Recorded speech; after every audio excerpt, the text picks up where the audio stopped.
One second.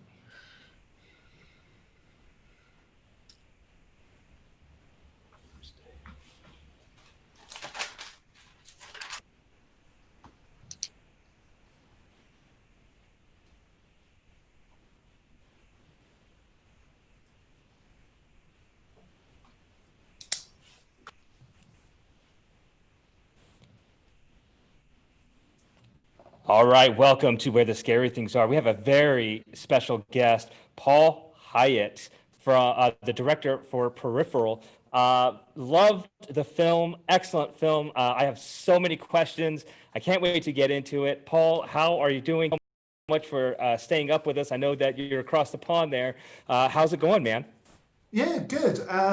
Thanks for having me on your show. And I'm really glad you like the movie. It's it's great to be here. Yeah, the movie.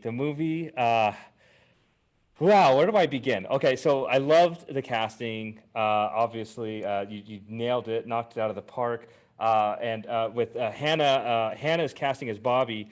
Obviously she's on the screen most of the time, and it's all about what she's trying to do here, what she's trying to accomplish. But I fell in love with her, man. I'm like, damn, she is great. I love the accent, just her character. She's tough, she's gritty, and I really love the casting. Obviously, it's a small cast, right?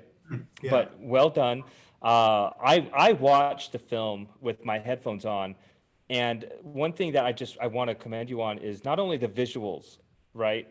And it's the sounds. The background sounds were amazing. The music was amazing. It was like its own character, right? The computer was its own character. You could hear it just thinking in the background, like, in the background there.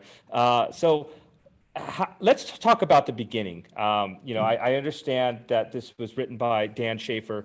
Um, how did you hook up with him, and why did you choose to direct this film? It's kind of interesting. The producer, Craig Tui, we've been friends for ages and we wanted to do a film together. He called me up and said, I got this script, Peripheral, come meet me, let me pitch it to you, and then if you like the pitch, I'll give you the script and have a read. So we met up and he kind of gave me the pitch, and I had just finished How, and that was kind of like quite a big picture. It had loads of visual effects, loads of stunts, loads of SFX. I kind of wanted my sort of film career to keep going in that direction. Big movies, big effects, big. And he said, look, this is just one girl in a room. And I was like, I've kind of done that before with Season House. And, it's not, I don't think this is the right movie for me. It's time. He said, just read the script. And I read it. I was like, oh my God, this is great. I loved it. Like overnight, I read it. And the next day I called him up and said, yeah, I'll do it. It was just, it was really relevant to me at the time because I was writing loads of scripts. I'd done How, and it was really hard getting another script written in the dark, cool way that I wanted. Other people were like, maybe do this a bit, do that a bit. Can you incorporate this? Can you make it a bit more PG horror? Can you, there's too much conflict, there's too much violence. And, it was a really frustrating time for me. I was pitching for American movies with execs, and I just wanted to do a really cool movie, like one of my own vision.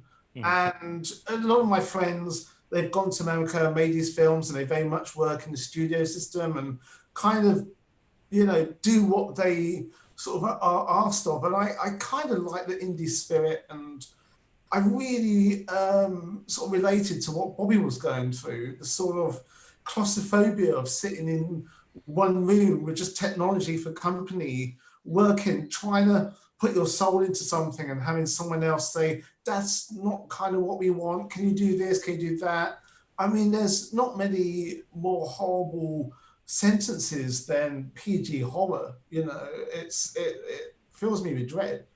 And, it was just one of those things. And also it was, it worked on so many levels. The obsession with celebrity, the sort of vacuous people that are getting rich. It was just there was just so much for me to sort of get my teeth in, and I love horror, but also I love horror with interesting drama and characters, and horror that has something to say about the world we're living in. And at that time, Brexit was sort of getting close, and that was, an awful thing to happen to the country. So there was just all these kind of things that have just were approaching this boiling pot, and I thought, something I want to jump in there as well. And funnily enough, it's so much more relevant now than it was when I made it, because I was worried that by the time I made it and it came out, the relevance would be gone, but it's more relevant. So yeah, that's kind of what hooked me, and it's Yeah, really it's written. no, it's crazy because I understand that this was released in the States here, I believe in 2018, correct? Yeah, I mean, it was just kind of sort of thrown out there with, Uh-huh.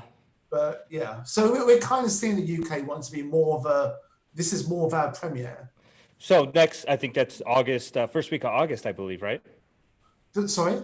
The release in the Oh, UK is the first week of August, right? yeah, absolutely. So And that's one it where no, I was it's just gonna say that's one where we're sort of like really pushing, and the American release was strange. It just sort of appeared, and I didn't even know.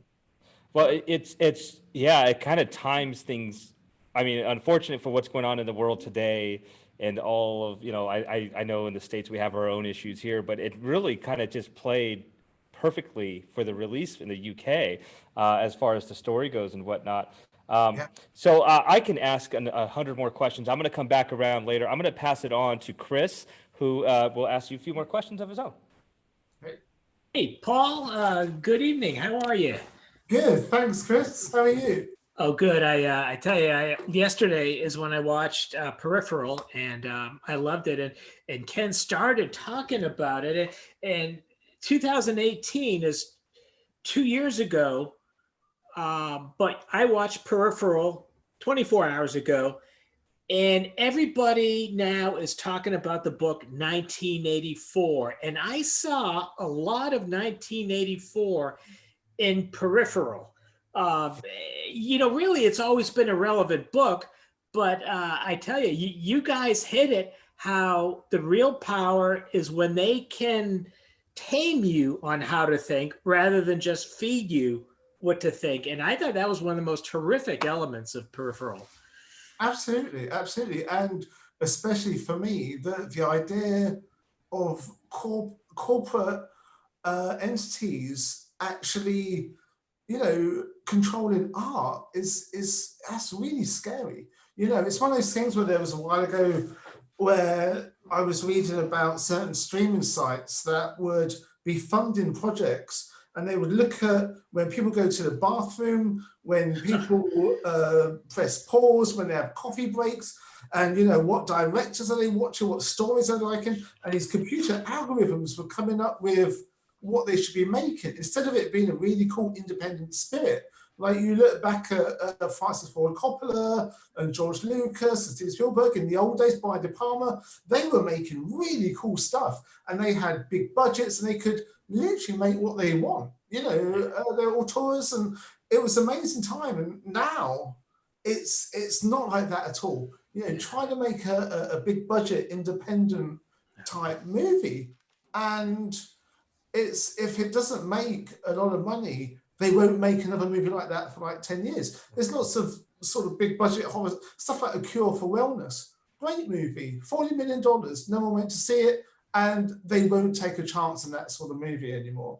And I mean, we're very lucky that certain films like Arrival and there's a few kind of adult sort of drama, science fiction, horror that are doing really well.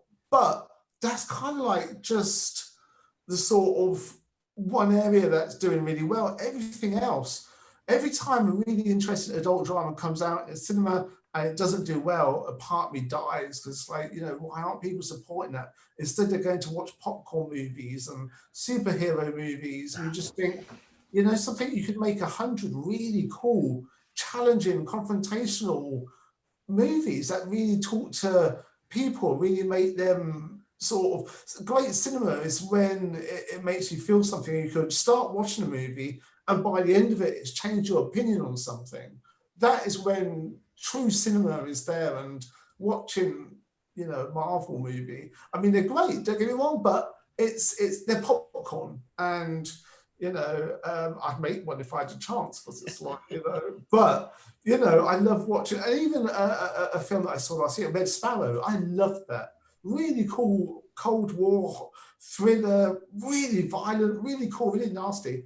And I thought, this is brilliant. No one really went to watch it, and it's kind of weird why people don't want to go watch drama, adult themed dark dramas in the cinema. It's kind of sad. So I know you've probably thought about this, and I'm just going to mention a big major company as could be any one of 4 or 5 companies, but let's say Disney. I mean, how far away are they from mastering, I think the term was subliminal perception, where they can basically fix what you're going to want to see next? I mean, that is really scary. It really is scary. It's one of those things where, but what is really scary is that, but also changing people's opinions on political issues, stuff like that. You can really push, whether it be far right agendas or whatever. But that's what I find terrifying. You control art, you push art under someone else's name because it will hit a certain demographic, but you're controlling not only the artist, but the people that watch the art, the people that consume it, and you can make them think, vote, all those things, and it's terrifying. In the old days, films was really good about good and bad. You go back to the cowboy movies, you go back to Star Wars, everything, it was good versus bad. Now there's so many shades of grey. Yeah, I'm going to leave the rape questions for Haro, but I just got a couple more questions for you. I don't know. I mean, I think I'm the oldest one in this group, and there's a movie in the mid '70s with Julie Christie and Fritz Weaver called Demon Seed, and I don't know. Oh, good, you did see it. Yeah, and I sort of I saw this as like when Demon Seed meets 1984, but you carry Demon Seed into a much more deeper, horrific, ominous sphere. To this day, what happens to Julie Christie, I just cringe. Yeah, absolutely. Demon Seed was always one of those films that I had in the back of my head. A bit of Cronenberg, a bit of Demon Seed, Videodrome I'm a huge fan of, and it was trying to do something with those kind of elements. And there was so many with the computer, with that scene, it meant so many things, whether it be a hybrid of human and computer coming together, or being made by the computer, made by the corporations. Lots of people have seen it, and other people, some see it as a rape, some see it as just human and mechanical symbiology. It's allowing yourself to be taken, or is it being raped? It's those two things that some people always have different sort of ideas on. And Tom Conti, unbelievable. I mean, anytime he's on the screen, I'm just melting. He's Trent Gilmore in this. He does it perfectly. Every role he does perfectly. But when I saw him in the credits, before I watched the film, I said, "Oh, Tom Conti's in this. This is unbelievable." I mean, if I were on set, which most people would have a restraining order against me being on a set, but I tell you, I would just be in awe of this guy. I don't know. I mean, is he really he's just a legend. Mean, it had to be a thrill to have him there. Yeah, absolutely. It was really cool. He was a friend of the producer of the production company, Bill Kenwright. They go back together years, and he said, "Will you come and do this part? I think it'd be great for you." And I was like, "Is he going to do this film?" And then they phoned up and said, "Yeah, he's up for it." And I was like, "Oh my god!" So I called him up and we chatted about it, and he was really cool. He came along and he nailed it. It was his idea to be a bit drunk and a bit sort of, and it was kind of interesting. But it was one of those things where it's such a bizarre script. You read it. No one ever reads it and goes, "Yeah, I get it." They're like, "Oh my god, what am I reading? What is?" It was. We had exec producers go, "What is this movie?" And it's that whole thing of I had to really pitch it a lot, because on the page it's a great script. But people really are, they have a WTF moment, and you've got to really explain what you're thinking. Yeah, yeah. Well, the gratuitous nature of what I do and when I talk about films is making me ask. I saw that you worked makeup on Doomsday 2008. I got to tell you, Rona Mitra, I don't know what she's like in real life, but on screen, I tell you, I'm always focused on the screen when she's on. I just think she's amazing. She's really nice. She was Oh, actually good. really nice. Oh, It I'm was, so happy to hear that. yeah, we were in Cape Town for 3 months. It was one of the most lovely jobs I've done because it was Yeah. just, it was so much fun. Neil, the director, he's always good fun. He's really lovely to work with. And there were loads of people from the Descent and people that we knew. It was just a lovely crew, lovely country. Everything was lovely. And funny enough, this whole COVID situation, I was like, see, Neil, you saw this coming, didn't you, with Doomsday? So Yeah. Yeah. she's Very perfect. prescient. Good. Yeah, yeah. Well, if you see her, tell her Chris says hi. It'll mean nothing to her, but hey, and I'm I gonna mean, get. to her now, Yeah. you know who I am. But yeah, she's really cool. She's Good. really into her stunts and fighting, and no, she's cool. All right. I'm gonna hand it over to Hara because I could go on all night. Okay. Hey, Paul, thanks for joining us tonight. Hey. Um, I guess my first question is, and I guess what I took is, and you talked a lot about the message of the films and a lot at the beginning, even what Chris asked. And one of the things I thought was interesting is you took the technology of the writing software, and as opposed to, we talk a lot about social media now, you kind of use that as a different way of social media. And that's, greatly influences us now. And so I kind of took it as that angle. But I was wondering, what is the most important message you think is coming out of this film? I mean, for me, there's loads of levels of it, but for me personally, it was about corporations controlling art. Because once that's gone, we have nothing. Once the newspapers tell you what to do, the films you watch tell you what to do, the TV tells you what to do, you're on social media, it tells you what to do. Because thing is, we haven't got books. All that time ago, you write a book, the book stays like that. Now and again, it has little additions. But anything you do now, and it's something scary about streaming sites, is that you can make a movie, they will put it up on their site, but they can wipe it at any time. And there's no hard copy. It's not on DVD, it's not on Blu-ray, it's nowhere. So for me, it's about art, it's about information to the masses, all of that being controlled for geopolitical reasons.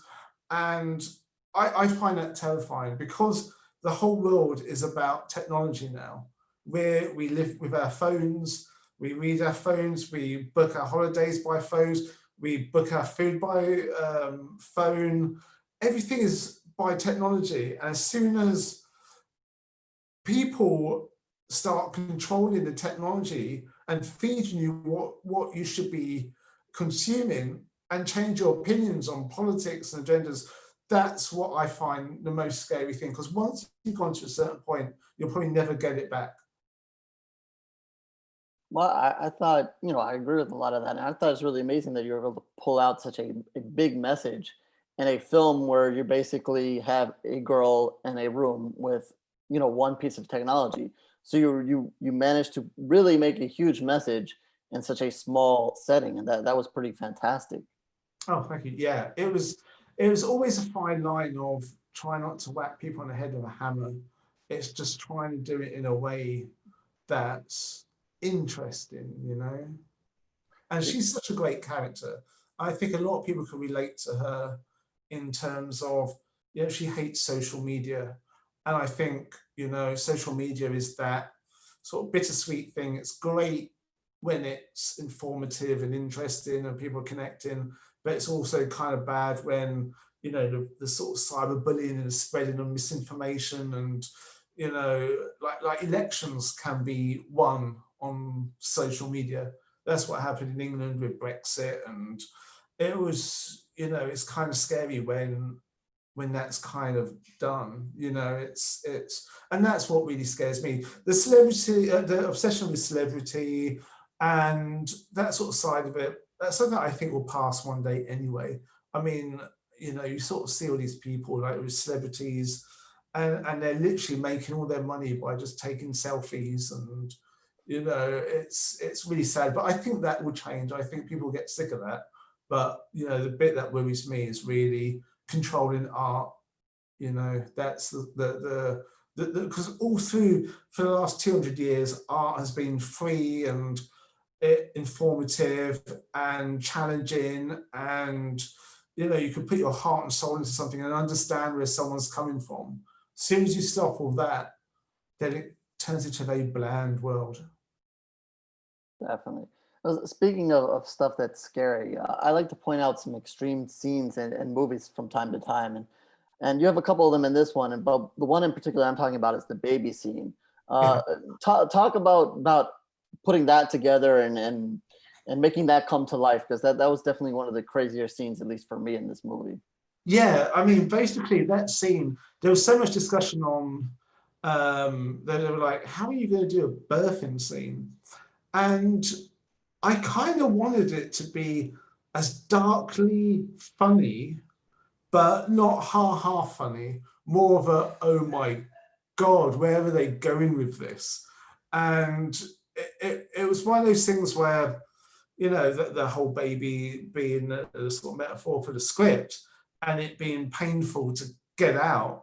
And I didn't want to do something really long and harrowing or, you know, too explicit. I wanted it to be one of those moments where you think, oh my God, what just happened there?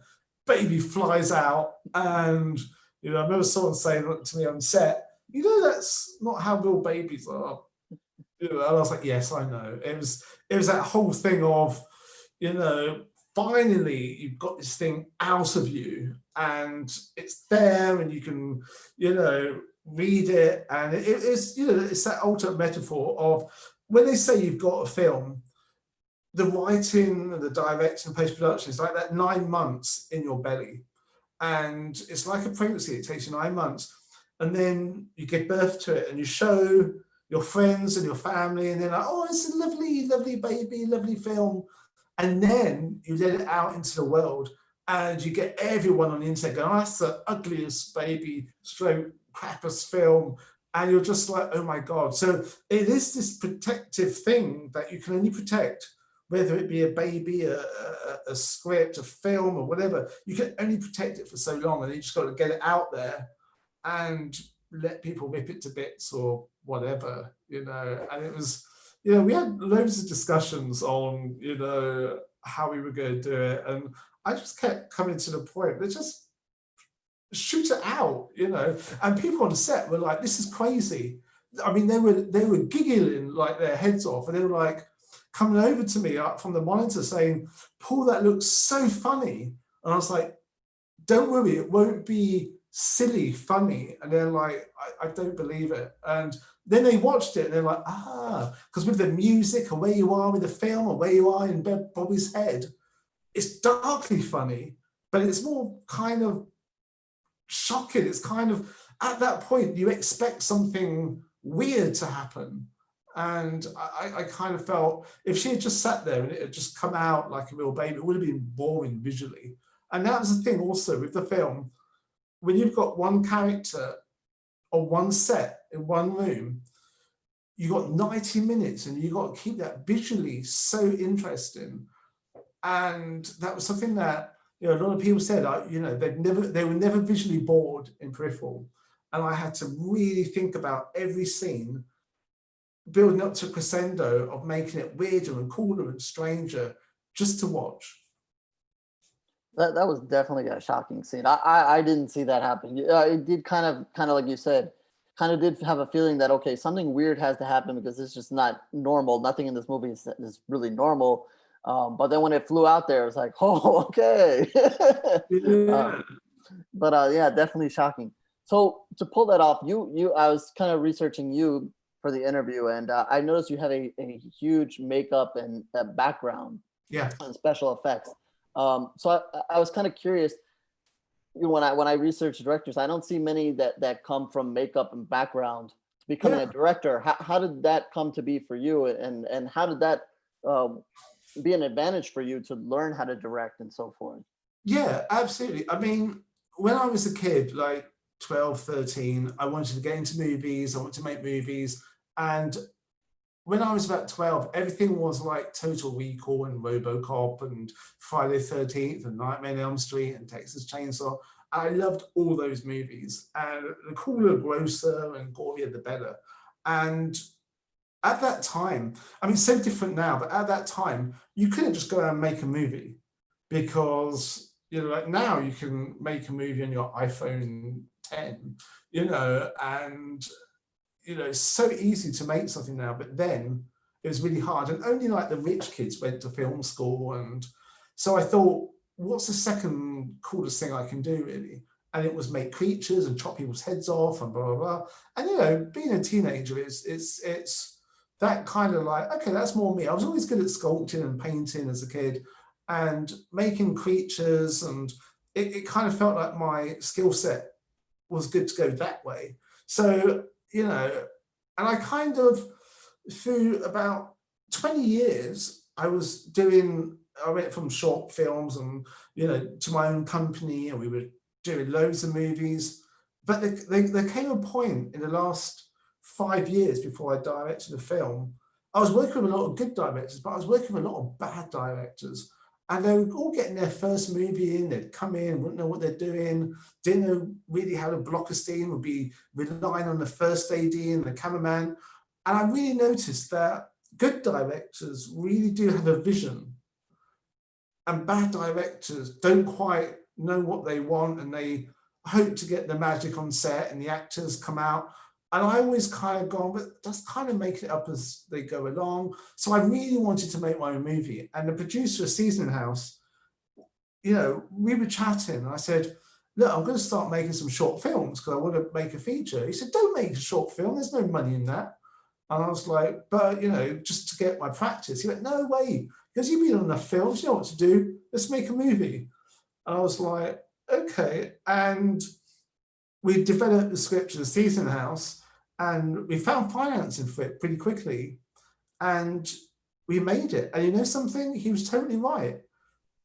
Being on the set of my first movie was just like being on a movie, but instead of just concentrating on one thing, I was concentrating on it all. But in those times, I'd always been doing second unit and saying, right, what we need is get a camera there, get light source there, put the puppet there, going up to an actor and saying, right, what you need to do is this, and chatting. So I was totally, you know, I understood blocking scene. I understood, you know, the best way to sort of work out where the lighting's coming from and put it together. But also, you know, it's like the Quentin Tarantino score of just watching loads of movies, just understanding movies and being on a film set myself so many times.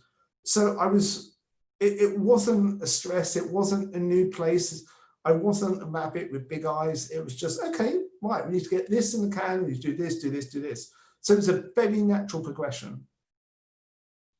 Well, it's definitely interesting to hear. Because, like I said, I don't see many directors go that route, and you nailed it, obviously. But also, if they do, you see a few directors that have done makeup backgrounds, but they always do big creature films. And that's the one thing in my first film, no creatures, not much makeup. It was purely about thrills and scares and characters. And that was my sort of thing, because everyone thought I was going to do a monster movie, you know, but I prefer human monsters myself. They can be just as scary, if not more. Yes. I'm gonna wrap it up and throw one last question out there because I have to take the opportunity to do it. You worked on Attack the Block, and that is a very popular indie film. Yes. Two quick questions. One, would you be in favor of a part two? Because there's a lot of rumors that people want a part two. And number two, can you talk about the creatures and your involvement in that? Because I believe you won an award for that film. Yeah, there was, I did the gore Mike Elizardi made the creatures, and it's been quite a while since we made that movie, but they came over and they were doing creatures, and I did everything else. I was getting calls, we were doing head rips off, neck rippings, decapitations, bleeding effects, alien blood, and sometimes I was given alien corpses. I would touch them up. So I kind of done everything that was not creature related. We were on it for quite a while. I can't remember everything. You know something? I can't remember a lot of what I do on. I've done so many films. I just lose track. And you know, tonight I'll be thinking, actually we did this, we did that. There was lots of puppets, as I remember. There were lots of fake heads and puppets and corpses and things. So yeah, I mean, obviously I don't want to take anything away from Mike because all the creatures was his and the lovely crew that came over. But yeah, it was a hard job because it was all night shoots, as I remember, in a really awful place in London, cold. Yeah, it was a bit grim. And what was the first question? I can't remember the first question. Would you be a lot? It has a huge fan following. Would you be in favor of a part 2? Hey, if there's a demand for it, you know, it's, you know, with sequels, I'm very much like, a lot of people don't like sequels and reboots and rehashes. I'm like, make it, and then if somebody wants to watch it, they can. You know, a lot of people can be quite what's the word, quite defensive about their favorite movie. But I mean, my favorite movie is John Carpenter's The Thing. And a lot of people are like, oh, I can't believe they're doing The Thing prequel. And I watched it. I actually enjoyed it. You know, yes, it's nothing as good as John Carpenter's, but I could choose to watch that or not. You know, it's the whole thing of, if I'm that offended, I won't watch it. I mean, there's a few films that you just cannot remake. You know, you can't remake Taxi Driver, for instance. You know, it'd be, you know, I mean, I know they did a Jacob's Ladder, and I didn't watch that because it's like, I love that movie. And when a film, I think a lot of it, if a film has so much personality and it was really good, you don't need to remake it. Really, you should be remaking the bad ones that had a good concept, but they made a really bad movie. Because sometimes you watch a movie, you think, that could have been really good because that's a good idea done badly. That's what you should remake, not the good ones. Leave them alone. I absolutely agree with that, and we could talk about remakes a lot, but I'm gonna throw it back to Ken. Cool. Yeah, it's funny because we have a segment on our show earlier before you come on. It's horrors, remakes, if you like some or not. We talk about it. But you mentioned a lot of cool things. It's one of the questions that I had. You kind of alluded to it, which is a great transition. If you, as a director, can be a part of a film or direct a film that either has been that was made already that you would do differently, what film would it be? Oh my God. A film that I've worked on that I would do differently. Yeah, like maybe you have a favorite film. Oh, what? Like, You know? not that I've worked on, just a normal film. Yeah, anything you want. Yeah. Okay. Yeah, there was a few of them. Before Suspiria was made, I heard about that being made, and I was like, you know, something I would love to make that, because the original is great. It's batshit crazy. Doesn't really make that much sense. And there's like a really cool movie there done in a weird sort of Argento style with a kind of more modern, and you know something, the Suspiria, it was great. And but yeah, I would like to have got my teeth in that, and it would have been really different.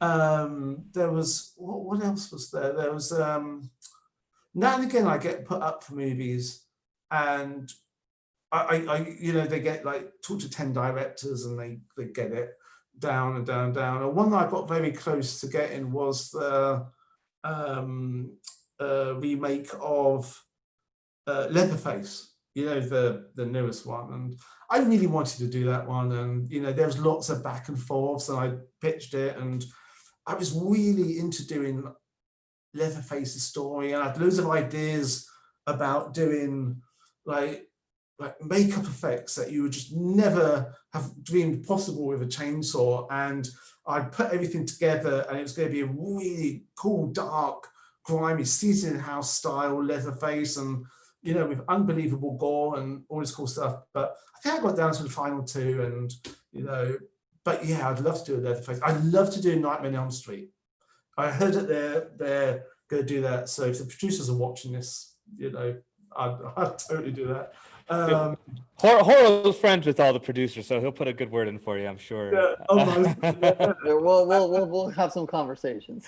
Yeah, just don't put Kevin Bacon as Freddy. We're all good I think here. I'm ever going to do. Oh, and I remember chatting to the guys who own Friday the 13th like 5 years ago, and they were trying to work out what to do. And actually, I tell you what I pitched for. It's still not been made because it was one of those really interesting conversations pitching for the new Hellraiser.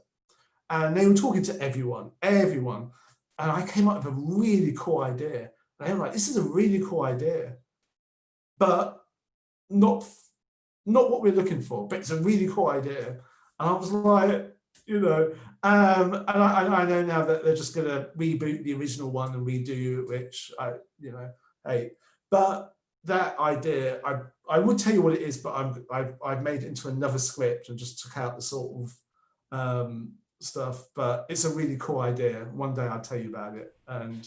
But yeah, I mean, to be honest with you, there's loads of stuff I'd like to remake. Love to do a Jason movie.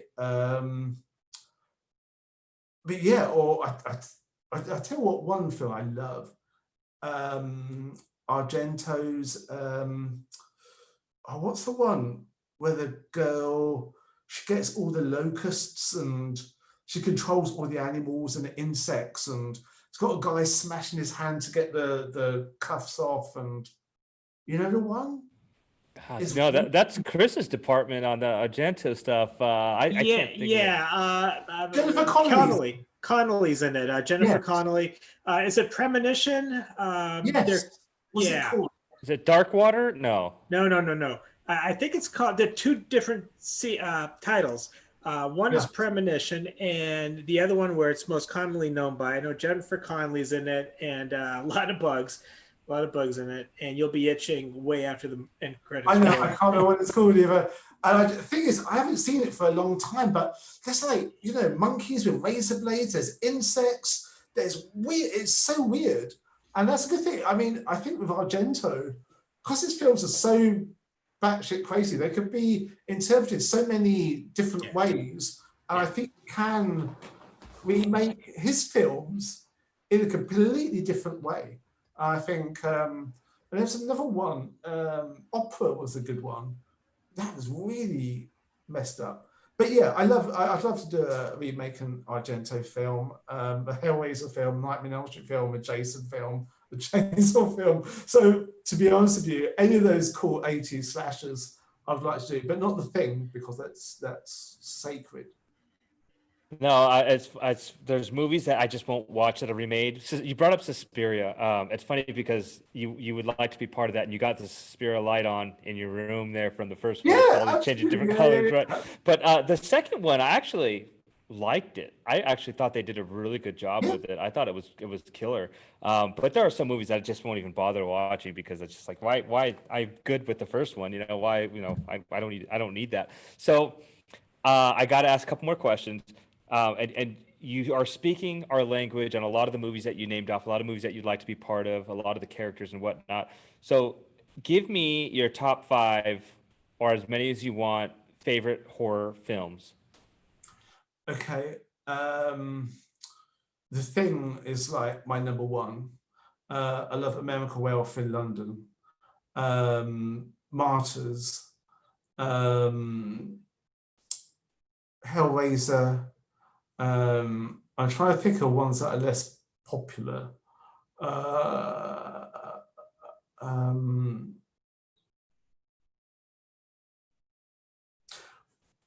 trying to think of another one. I've got so many. It's one of those things you should have asked me that question like an hour ago to prepare, because it's like, oh my god, I'm going to say the wrong ones. But I mean, I think more of it is films that really had an impact on me. Aliens, James Cameron's Aliens, I think because that's a horror movie. It's a horror science fiction. Event Horizon I really like. I try to think of ones that really scared me when I was a kid. Well, how about this? Was there a movie as you were a kid that m maybe you watched it and you thought like, you know what? I want to do movies. I want to make something like that. What movie had really put an impression on you? You know something? It was really around the time of RoboCop, Total Recall, Paul Verhoeven. It was like, as a kid, I was sneaking into the cinema and watching Total Recall and like absolutely amazed that they've made Mars and all that sort of stuff. It was like, you know something? There was not one film that made me want to make movies. It was just having that childhood of doing nothing. And I had a friend that had, he worked in a video shop, and he used to say, yeah, come round after the boss is gone and just take what you want. So I was getting like 3 or 4 movies a night. So I was like this film junkie, just watching and watching and watching and watching. But it was really all those sort of an amalgamation of watching, I don't know, every single horror film and science fiction, everything on that shelf I watched. And it's like some kids would talk about one film, I'd be able to come in after the weekend and talk about 20, you know. And it was like, you know, I was a huge fan of Fangoria and Gore Zone, and, you know, but I tell you, you know something? I could tell you the first film that really scared me and I couldn't sleep for 2 nights. I was really, I think I was about 8 or 9 years old. Invasion of Body Snatchers, you know, the black and white one. And it scared the life out of me. I wouldn't go to sleep because I thought if I go to sleep, I'd go get possessed by the pod people. And the film that scared me most, and really was a real harsh introduction to the importance of characterization in the movie, was Henry, Portrait of a Serial Killer. I watched that. Good film. Good film. Yeah, and I remember watching that, and I was like the king of watching the most hardcore movies. And I watched that, and it's not a gory movie, but when those moments happen, because you care about them, you love, you know, you like Otis in a way that he's a horrible person, but you kind of like him because he's funny. And then when Henry gets the comb at the end, and I was literally, my heart was in my mouth. I was breathing heavily as a young kid that had watched all this really nasty horror, you know, everything from Chainsaw Massacre to, you know, all the video nasties, the Lucio Fulci movies, all of that, Demons, all the really gory stuff. And there was Henry was the one that was a gut punch. And literally, I couldn't stop thinking about it for days. And it was just mind blowing. And I met the director, John McNaughton, a few years ago at a festival. I said to him, man, your film just, Henry, blew me away. And he was like, oh, cool. I was like, no, honestly, man, that film was brutal. Awesome. So I got to ask 2 more questions before I let you go here. I'm looking at the back of what you have and behind you here, and I see some books on the bottom. I see some DVDs. What books are down there? What books are you reading? You know something? That's not my books. Oh, they're not. Yeah. I'm not even going to tell you what those books are. Yeah, to be honest with you, I've not. Yeah, none of those. Oh, actually, there's one. One of those books is mine, and it's a brilliant read. Have you ever read the book Stiff? No. Chris? It is. No, negative. It is insane. It's all about everyone that I've given it to, read it from front to back within days. It's all about what they do with corpses. Yeah, it was something like it was I remember this. I read it was like in Dead Bodies or something like that, right? Yeah. And they're emboweled or something like that, and it's like the point of view. Every chapter is about what they do with corpses. Yeah. Like like heads that they try plastic surgery, and the ones that they melt for research, and the ones that, I mean, it sounds incredibly morbid, and it is, but it's such a fascinating read. I mean, anyone that hasn't read it, they should read it. It is like, I've never read anything like it in my life. It's brilliant. But but apart from that, book-wise, it's really bad. I don't read much books. That's okay. It's you're creating some great films. So you spend all the time on that. I can only imagine that you don't have so much time to read. So normally on this portion of this show, we our co-host Muse, it gives a trivia contest, a trivia challenge to you. But you're lucky that she's not here. So what I'm going to do is I'm going to ask you five questions. I'm going to ask you 5 questions, and you just got to give me one or the other as fast as you can go. Okay? So I'll give you 2 options. Okay. Wes Craven, John Carpenter. John Carpenter. Okay. Clive Barker or what's the other guy's name that does Lovecraft. Oh, there you go. Lovecraft. Who? H.P. Lovecraft. Clive Barker. Oh, Clive Barker. Okay. Okay. Pinhead, Freddy Krueger. Freddy Krueger, because he's more dear to me. Okay. Jason, Michael Myers. Jason. All right. Last one. Godzilla or King Kong. Oh, King Kong. Yeah. It's like, who doesn't love a big monkey? It's like, I grew up on Godzilla, so I would have picked Godzilla. I don't know. Listen, Paul, you are awesome, man. I wish that we had more time and we could sit and talk. Before he goes, Sure. Phenomenon is that Dario Argento movie. that's it. Phenomenon, That's it. yeah. Brilliant. Great. Yeah. I'd love to remake it.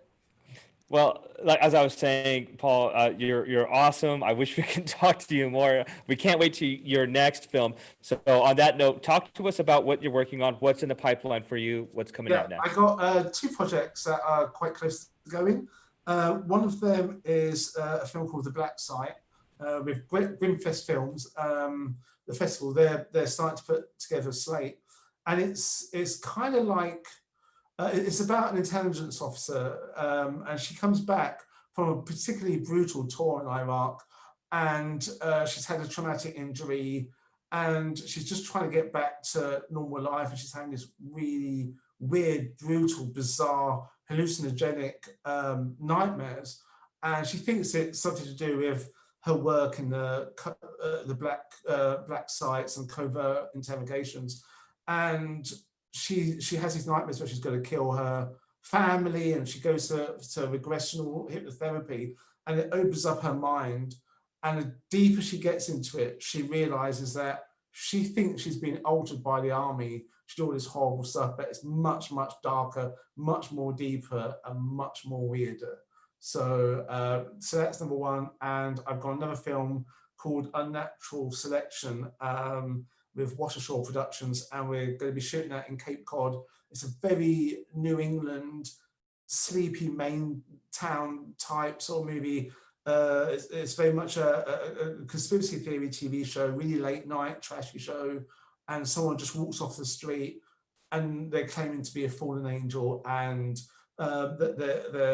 they get on the program, and it turns out to be they've got an agenda, and it's, without saying too much, because there's just loads of sort of layers to that. But yeah, it's kind of like, do you remember Mr. Frost and those kind of weird sort of, is he really a demon? So it's kind of like Angel Heart mixed with Misery, sort of.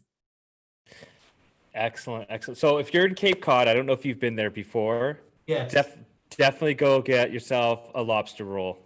Well, I'm vegan, so. Oh, okay. So, well, there goes that. Well, listen, Paul, as I said before, thank you so much for hanging out with us on Where the Scary Things Are. Enjoyed Peripheral. Obviously, we enjoyed all of your other movies. And I just got to give you one quick shout out, because you worked on one of my favorite go-to films for a laugh, and that's Your Highness. Your Highness, I love that movie. It was one of my favorite just laugh movies, So I just saw, I'm looking through your list here. I mean, it's definitely an impressive resume here. But Paul, thank you so much, and thank you for staying up with us on Where the Scary Things Are, and we'll catch you next time, my friend. Lovely. Thanks, guys. Take care. Bye-bye. Thank you, Paul. Nice one. Take care. Bye.